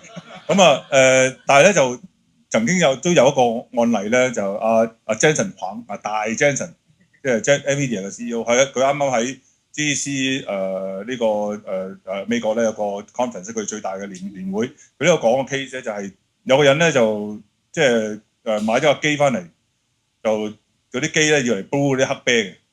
咁佢咧就買咗幾架機啦，跟住就將個龍蝦，因為佢嗰架機咧有個特別功能，可以 Bluetooth 咧控制佢，因為本來俾個手機控制佢啫，咁啊，但係咧佢就俾你即係控制。咁佢就叫個龍蝦，喂，你同我搞掂佢，即係我要佢幫我管理呢幾個 brew 啦 brewer， 同埋咧幫我整個網頁去 market 佢。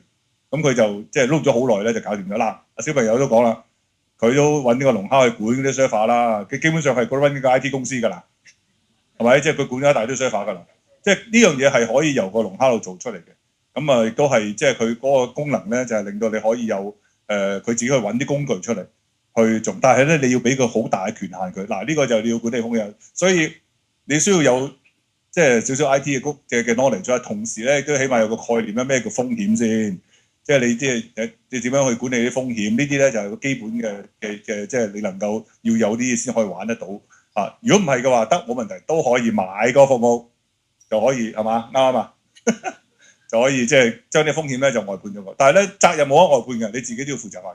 其實而家可唔可以咁講啊？即係話如果 developer 咧，即係做個 agentic AI 出嚟咧，嗰個都係有技術嘅，即係涵養啊嘅歷練啦。如果用家嘅就可以真係 user level 係嘛，就可以咁樣分啦。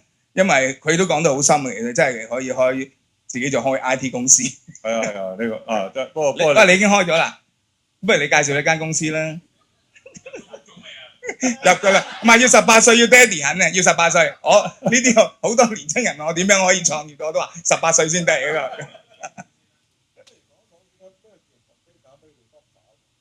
好唔好啊？你講俾大家聽啦。嗱，我都話啦，你頭先講咗一個學術嘅字眼咧，我相信呢度有六成人唔係好清楚嘅。不過唔使驚，有博士喺度，仲有呢啲全部都係高手嚟嘅。係嘛？好嘛？咁嗱，不如咁樣啦，因為咧時間嘅關係咧，我知道咧好多人想問問題，不過俾我問埋呢條先，我先再落去 Q&A，因為我相信好多人都想問嘅，唔係我想問，所以我啲問題冇乜用嘅，寫晒俾你哋都冇用啊。我問埋最後呢條先，就係俾阿 Lulu 同埋 Steven 嘅。其實嗱，我都係想問，即係實際啲啦，好唔好？我哋實際啲。其實而家市場上邊咧咁多呢啲 agentic AI，其實係咪真係滿足到即係嗰個數字嘅 transform？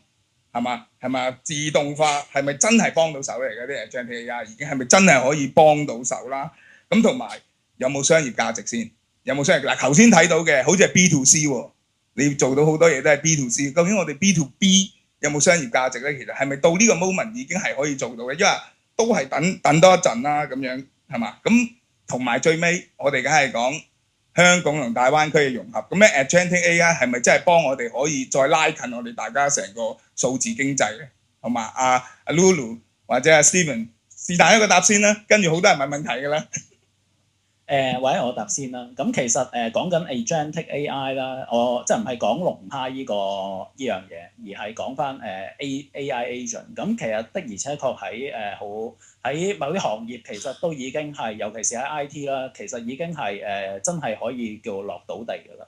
其中一個例子咧我唔知叫好定唔好啦。咁其實咧本身嗰間公司嘅老闆咧，佢都係做軟件開發嘅。咁喺幾年前嘅話，其實有喺市場上面有需求，就係要一啲叫 UI/UX 嘅 designer。咁喺佢嗰陣時咧就高峰期係請咗10個嘅，咁但係佢 average 我諗係5-6個到啦。咁但係最近我其實早2個禮拜又同佢見面啦，咁佢就同我講話，其實我依家得返1個 designer 嘅，但係嗰個係用一個識得用 AI 嘅 designer。咁佢就其實基本上就係用啲 AI agent 咧，就可以即係由個designer 去管一啲 AI agent，就幫佢做好多係一啲 web 啊，或者係一啲 mobile interface 嘅開發。咁所以呢件事其實已經發生緊㗎啦。咁當然喺我哋Fujifilm 嘅角度，其實就係會係針對唔同嘅一啲叫做需求去 deploy 一啲 agent 啦。咁但係翻去頭先開始個問題，其實係唔係真係需要 AI 或者係去融入去一啲叫做自動化流程咧？因為喺我哋過去其實有好多系統，喺好多 workflow 啊，或者係一啲即係 business process 裏邊嘅一啲系統，其實已經 well established。好似黃議員都提到，可能係有啲機械人自動化嗰啲，其實佢哋反而係一啲比較容易控制，同埋可以叫做已經係落咗地嘅一啲系統咯。咁其實嗰啲系統，大家喺自己嘅公司內部係唔係已經叫應用緊咧？咁如果未嘅話，可能係行翻，有時候係行翻呢系統，可能更加係符合有經濟效益咯。咁至於喺機遇各方面，咁呢個就 definitely 㗎啦。其實即係龍蝦出邊，我諗係令到大家都會意識到，喂原來AI agent 唔係一啲遙不可及嘅嘢嚟嘅。只不過依家呢個 moment，我哋係喺要平衡翻，就係究竟我哋要俾幾多威去平衡翻個風險去應用咁樣。咁我俾一時間。首先多謝 Stephen 先幫我回答 B 端嘅問題先啦，我呢個係 C 端嘅業界代表嚇。咁其實先回答一下就係、其實我哋喺呢一種智能體上邊係有廣泛嘅商業化場景嘅。咁啱先姚博士都同我哋介紹咗，就話呢個 agent 可以跑起身，有一個好重要嘅要素就係 skill。其實 skill 呢個並唔係咩高大上嘅事情，甚至而家我哋用熟咗嘅一線工作者，人人都可以做 skill。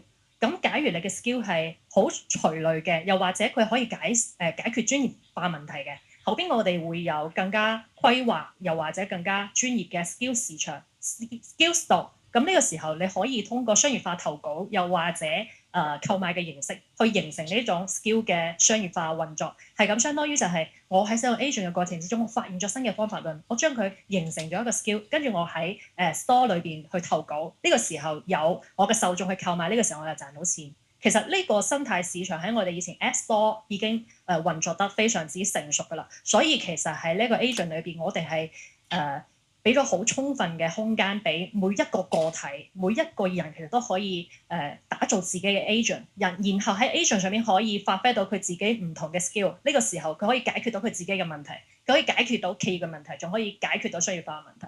所以無論係 B 端定係 C 端，我覺得喺agent 上面係有好大嘅想像空間。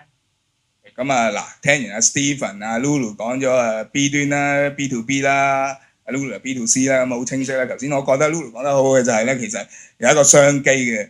咁樣我諗會多啲人明嘅，就當如 Apps 啦，好嘛？寫一個 Apps。不過如果你今日有個新嘅名叫 Skill，咁你自己有 domain knowledge，咪 build 啲 skill 擠落去投稿你哋咯。其實除咗騰訊，我知道其他都有嘅，不過騰訊就好好用嘅，因為大家都習慣咗咯，係嘛？好咁樣咧，因為時間問題咧，我又唔想。其實我有好多問題，有10條。咁反而咧，我覺得係咪應該留俾大家在座嘅朋友有興趣嘅，可以問下在座咁多位小朋友又好，哥哥又好 ，uncle 又好，姐姐又好 ，OK 嘅，好嘛？大家有冇問題？如果有問題可以舉手提問，咁我哋會遞個咪俾你哋。好，使唔使起身㗎？唔使，我哋好 casual， 好開心我哋呢度。咁我問啲政策嘢啦。頭先你講咗 agent 啦，咁 agent 一定 base on 一啲 LLM 啦，唔好理佢閉源定開源先啦，落翻個底層，HR 又好 ，HR 呢個你喺公營機構服務多年尊貴嘅議員啦，咁你頭先講個政策啦，咁如果嚟緊香港沙嶺 build 咁大型嘅數據超算嘅 facility， 咁嗰個底層。咁今天香港有嘅超算99%都係 base on 某一個平台啦。咁但係頭先你講你唔係錯㗎，你尊貴嘅議員冇錯㗎。你話要平喎，你頭先講話沙嶺要平，我就唔 buy 平㗎。即係成日諗住平就會舐嘢嘅，有時會。呢個等你糾正啊。我想問底層將來我哋呢一類嘢繼續衍生嘅時候，底層應該點咧？香港應該點平衡咧？咁平就合理價錢，即係我當然啦，我希望嘅係政府即係價錢嗰邊市場決定啦。但係我覺得政府應該可以令到我哋啲中小企或者企業係可以令到自己去 adopt AI 嘅能力係 for 自己嘅。因為依家頭先講啦，我哋嘅 AI 如果要用嘅話咧，不外乎外國，不外乎就係內地。咁兩邊有佢哋自己各有嘅優與即係長短處有自己各自嘅。咁但係我哋唯獨是香港就冇嘅。咁所以我自己都好認同阿新啲去講嗰樣嘢，就係香港一定要有一個自己嘅一個嘅 model。咁個底層至於佢係咪要自己去精練一個出嚟，定係話我可以利用翻依家已經內地最成熟嘅 model， 我加嘢上去咧？我覺得呢個可以探討嘅。唯獨是一樣嘢，我到今日都仲未見到有咧，就係我都講咗多次廣東話嘅 LMM 嗱。雖然我哋知道有，但係咧我覺得應該都仲未去到一個大眾好容易用到嘅一個地步，或者可以嵌入到去我哋本身嘅係個模型度。咁我覺得呢一個咧有本地嘅一個 LMM 嘅一個嘅精練咧，其實係我哋需要嘅，或者通過我哋一個大模型。哦，冇錯，所以因為咁樣，我補充少少，我糾正翻我頭先問題。阿 Ray 講得好好，你話平，原來你係話比 user 用要平。嗱，真正意願發揮效用啦。嗱，政府 adopt 唔同嘅平台，政府係平定貴，其實我哋做市民，我哋用家，其實我哋唔應該太理得太多。但係政府如果純粹貪平，執埋一邊，用咗某啲平台，將來係影響整體 development。但係你話市民唔係市民，用家 industry 用戶要平，呢個我絕對同意。即係 somewhere 政府要食咗條數，或者有企業去 support 有個 ecosystem 出嚟，但係 user 要平。呢個係即係我嘅初心，或者我哋可以跳出去嘅。多謝新年嘅糾正啊！係啦，咁所以一定係要我哋企業係 afford 到嘅。我好簡單講一個例子就係咧，如果我哋去用一個 local 嘅本地可以俾公司層面用到嘅一個 AI， 你係冇過百萬以上係唔會有一個正常運行到，仲要係有更新迭代添。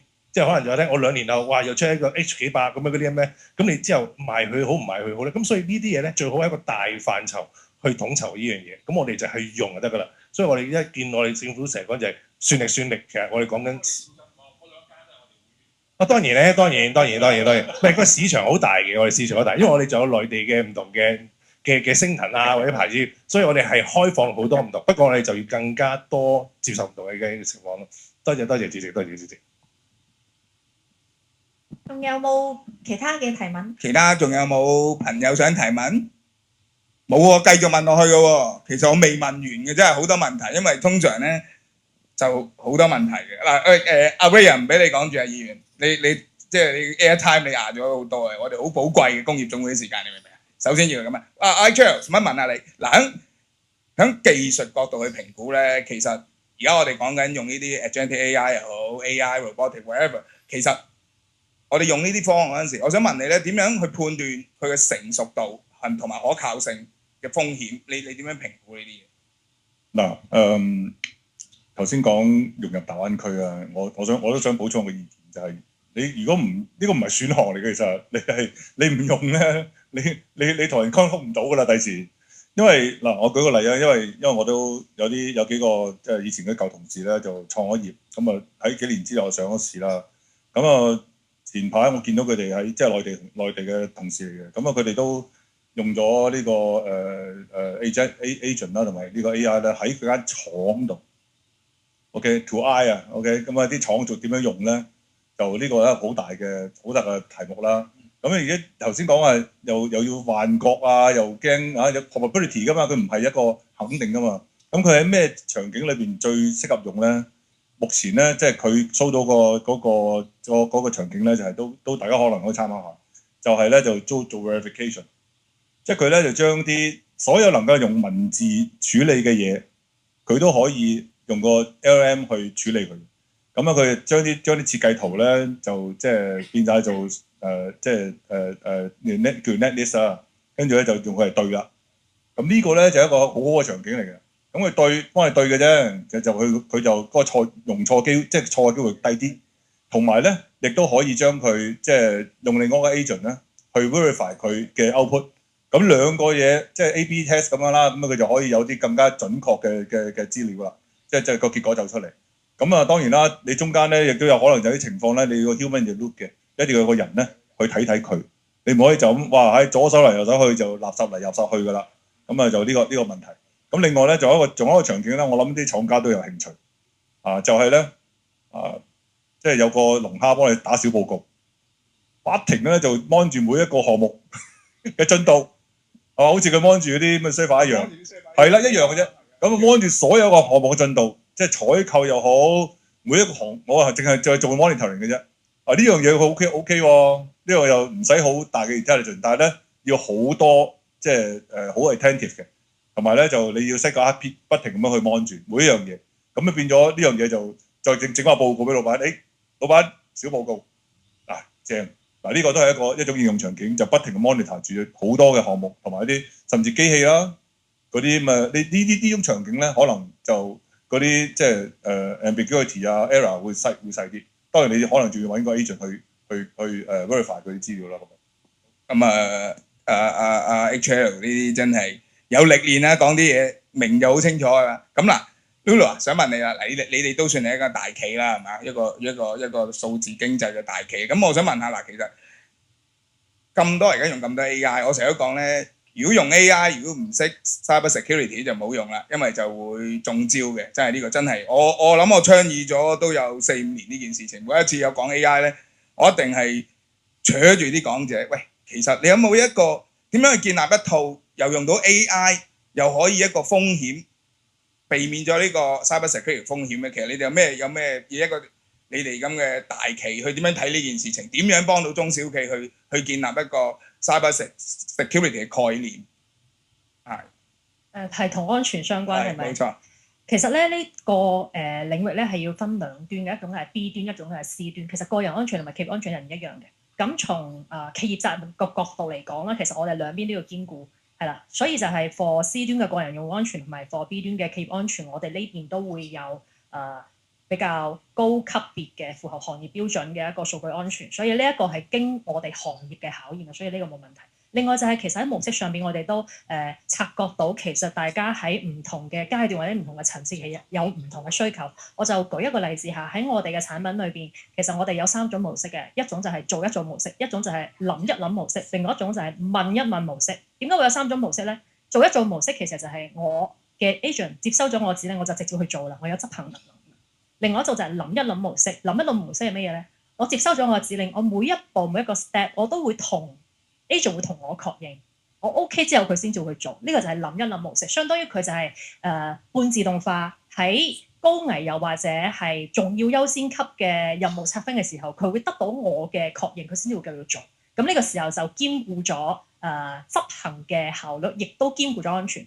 另外仲有一種就係問一問模式啊，咁呢個就比較簡單啦。佢只不過係內容嘅檢索，佢係唔會動到我任何嘅數據嘅。所以其實喺洞察到企業同埋用戶安全嘅層面，我哋係會喺唔同嘅場景裏邊去為大家提供唔同嘅模式。呢個時候我哋就可以喺唔同嘅場景滿足咗用戶嘅執行需求啦、諮詢需求啦，同埋呢一種聽我指令嘅需求。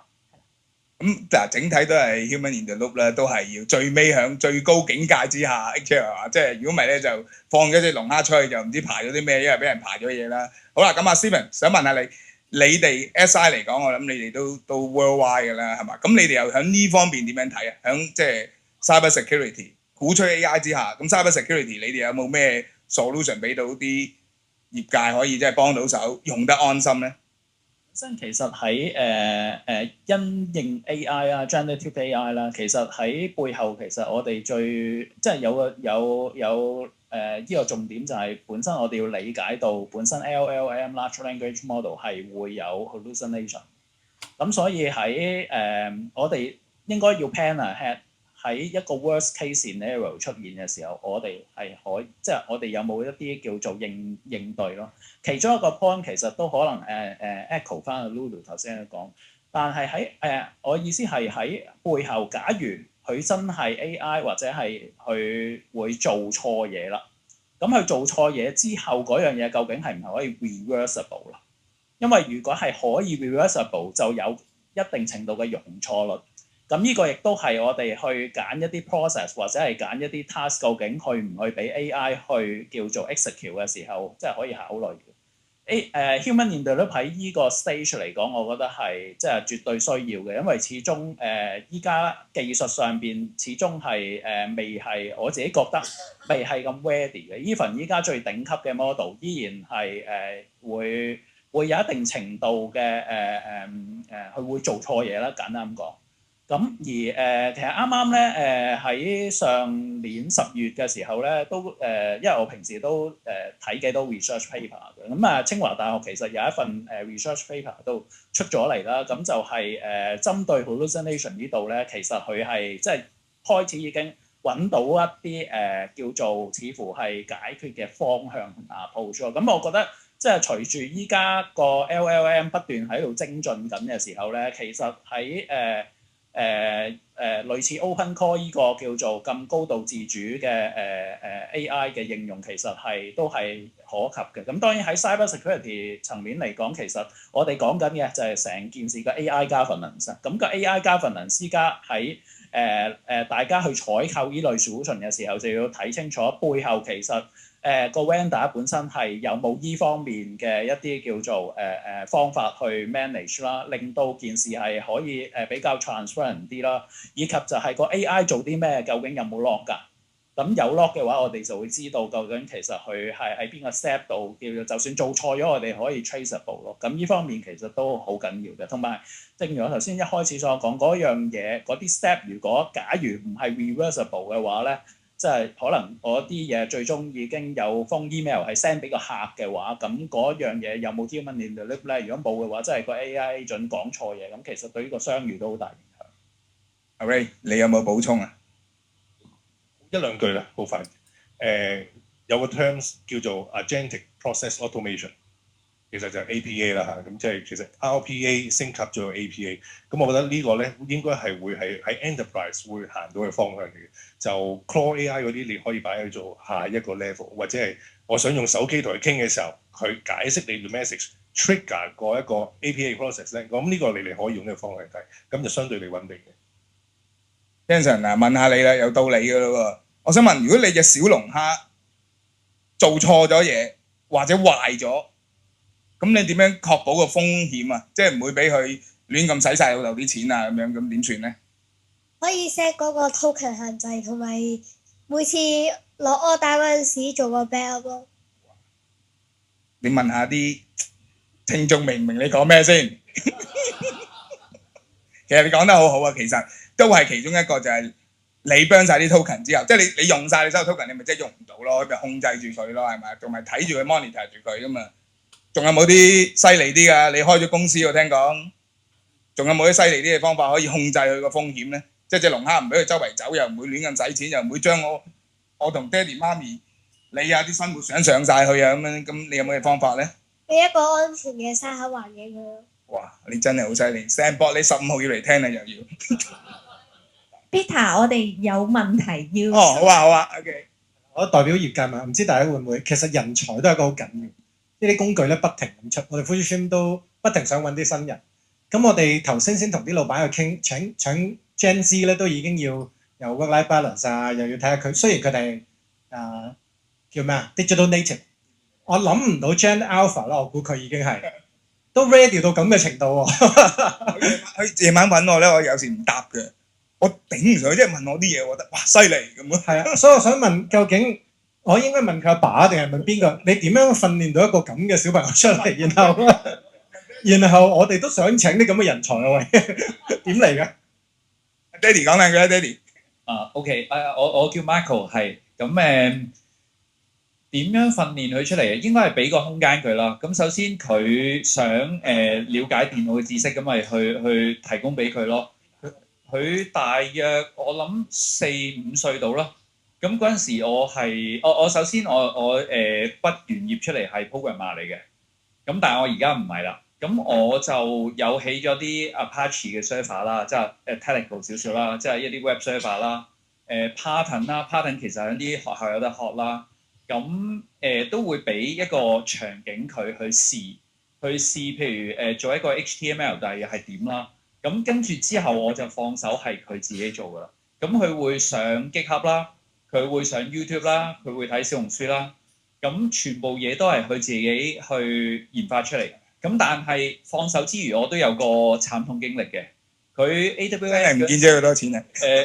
嗰陣時喺 AWS 度，咁佢就起咗隻 SQL server。MS SQL 咁開咗1個禮拜冇熄到。哦，即係又係 burn 緊你啲錢咯。咁嗰陣時就唔係 AI burn token， 咁嗰陣時就係個 cloud service。burn 咗幾萬蚊喎，爹哋，你都好有錢喎。我諗佢1-2年班到啦，嗰陣時係啊，即係而家6年班4-5年前。咁啊，後尾即係我見到嗰個 email 就話，你未熄機嗰啲啦，咁啊個標係呢個數啦，咁我就入去睇下，咁啊發現原來佢開咗幾個 service 都未刪，仲要係喺唔同嘅 cloud 裏邊開咗，咁有 East 有 West 嗰啲，咁我都要揾咗好耐，我先識得晒佢所有嘅 service 咯。咁嗰次就慘痛啲，咁但係我就係俾啲空間佢，俾個 environment 佢，可能 set up 埋俾佢。如果自己唔識 set up，咁可能我都會揾另外一啲更加有學識嘅人去幫我 set up 個 environment 俾佢試咯。咁 make sure 佢有適當嘅 environment 俾佢 develop。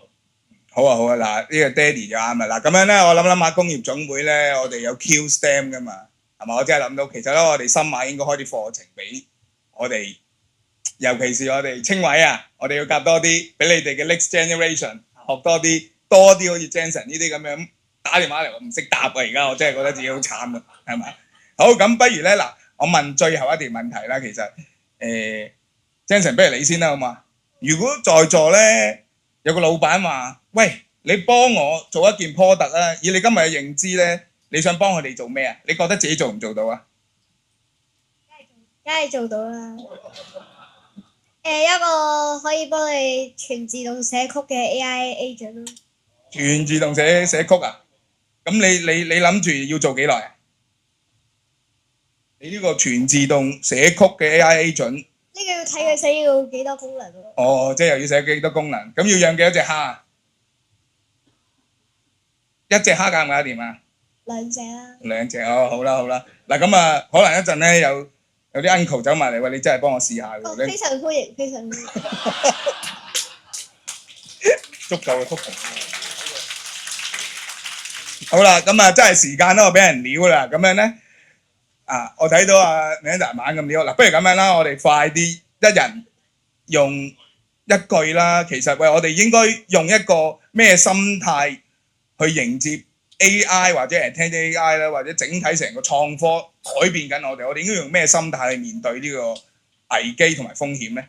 幾句俾啲即係新質生產力，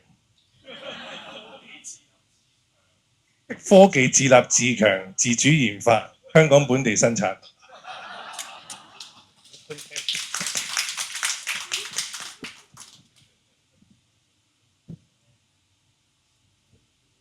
哦，好，咁係啊，我覺得其實最緊要係即係保持住個好奇心，以及咧就係即係都要 enable 大家嘅員工係 keep 住要學習咯，因為即係 even 喺 AI 其實真係日日都有新嘢發生。啱啱呢2日又有2-3個 model 出現，咁其實有好多嘢變得太快。如果我哋本身唔可以即係或者員工冇可能去叫做即係接受到啲新事物咧，就好難去進步。一句話就係每個人都有自己嘅專屬 agent， 唔需要擔心唔識，你有咩唔識你問佢，佢一定會答到你。只需要你識得打字，你有電腦，你有手機，你多問佢，佢一定可以幫你完成到你嘅任務。每個人都有自己嘅專屬 agent。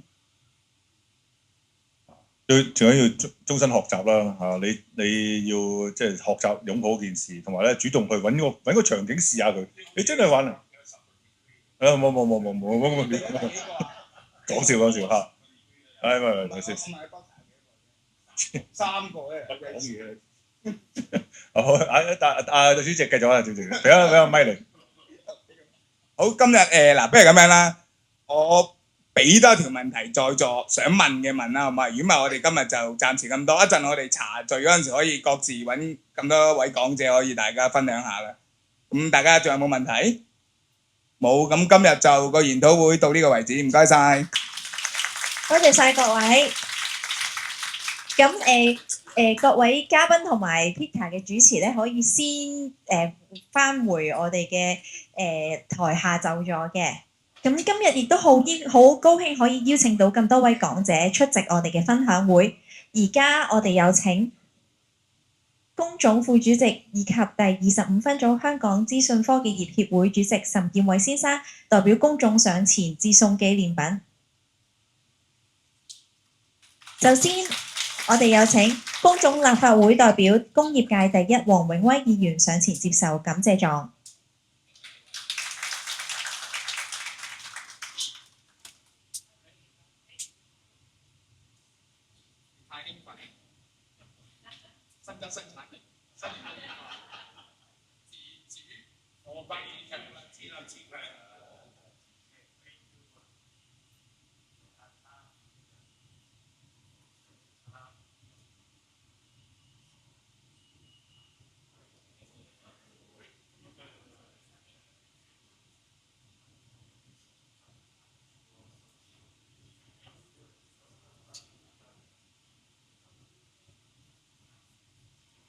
唔該晒 Ray，請先行就座。跟住落嚟，我哋有請 Fujifilm BIHK 人工智能及自動化業務開發主管陳志勇先生上前接受感謝狀。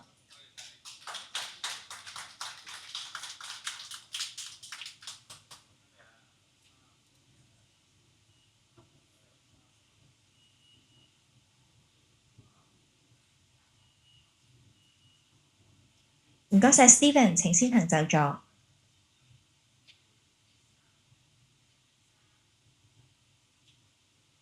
唔該晒。跟住落嚟，我哋有請 WorkBuddy 營運負責人張燕露女士上前接受感謝狀。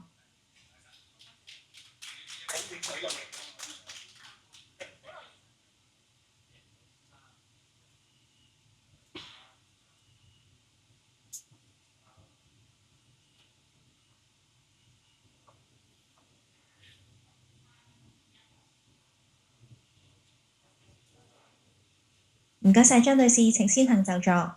跟住落嚟，我哋有請香港理工大學訪問講師姚慶良博士上前接受感謝狀。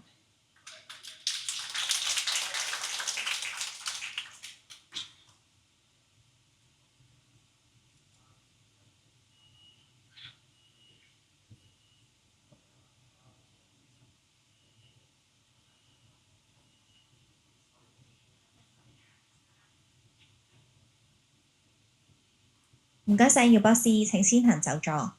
跟住落嚟，我哋有請香港中文大學校友會聯會張瑄昌學校小六學生梁淵純同學上前接受感謝狀。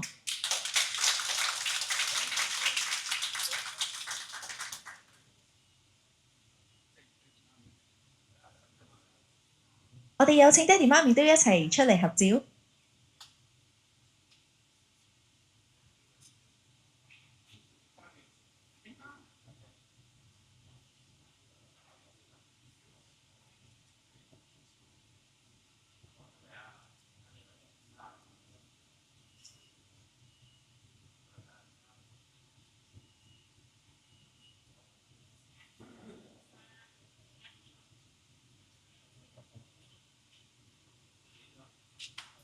唔該晒梁同學，同埋唔該晒 Peter 嘅，請各位先行就座。